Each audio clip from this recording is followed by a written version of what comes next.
Presbyterians. The lecturers used to fight their battles on the pulpit. Some of you who are in Trinity College, you understand what I'm saying. They use coded language. If they ever discover that you are not on their side, you will suffer.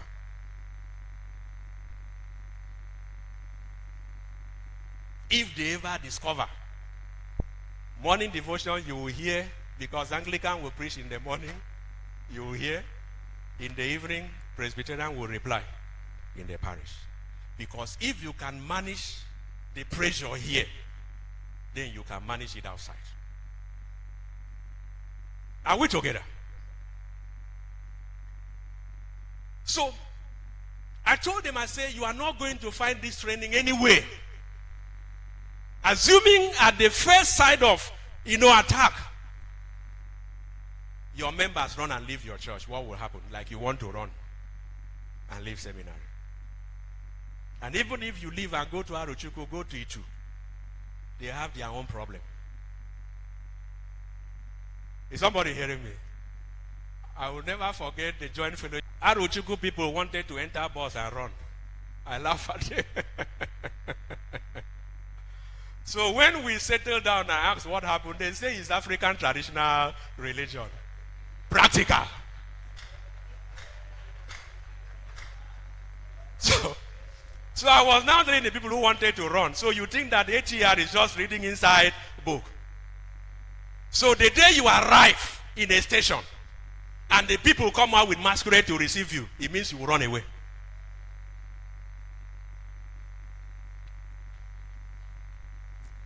Praise the Lord. Praise the Lord. So, we are saying that we need people that can endure persecution. Number 5, we need people who will not hold back anything from God. Anything from God, including themselves. When you read Acts 20, verses 19 and 20, you will see where Paul said, I didn't hold back anything. I didn't hold back anything. This assignment demands sacrifice. If we don't have people who are willing to do sacrifice, to make sacrifice, to sacrifice things, then it will be a challenge. You cannot be the only person sacrificing. Some of you have let go of salaries for months.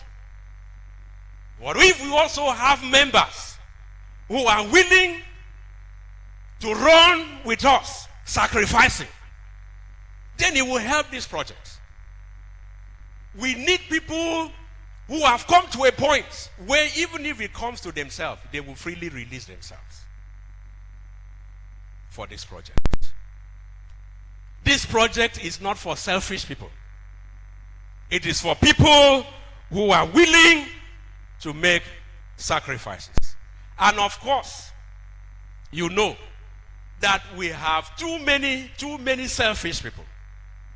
Many of you are suffering because you have a congregation, majority are sitting down waiting for you to come and visit them. Now, how are you going to run this type of race with those kind of people? That if you have 80% of your people waiting for you alone to visit them.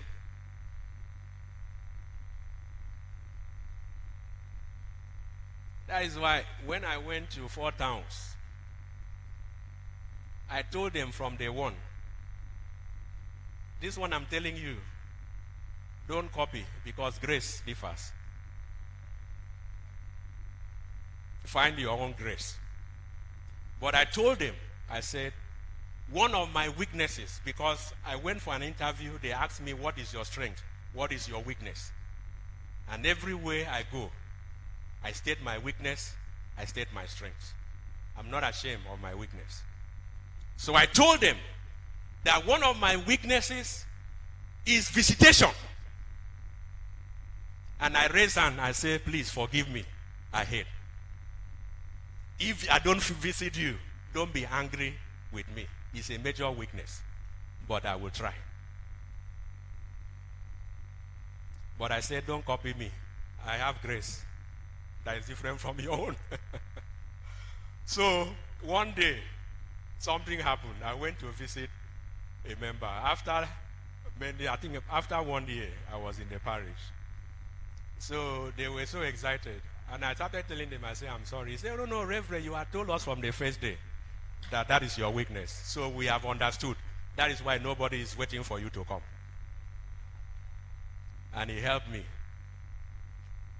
Because running hospital, that every morning you have to do 1 round. You need to raise people that will help you run visitation in your parish. If your parish will work. You cannot do it alone. You cannot. And that is why I'm saying that we have so many selfish people that we need to move away from the selfish plane. If you have a church that 80%, 90% are consumers, the high blood pressure that we are having, fainting and dying, that is the source. You can never satisfy.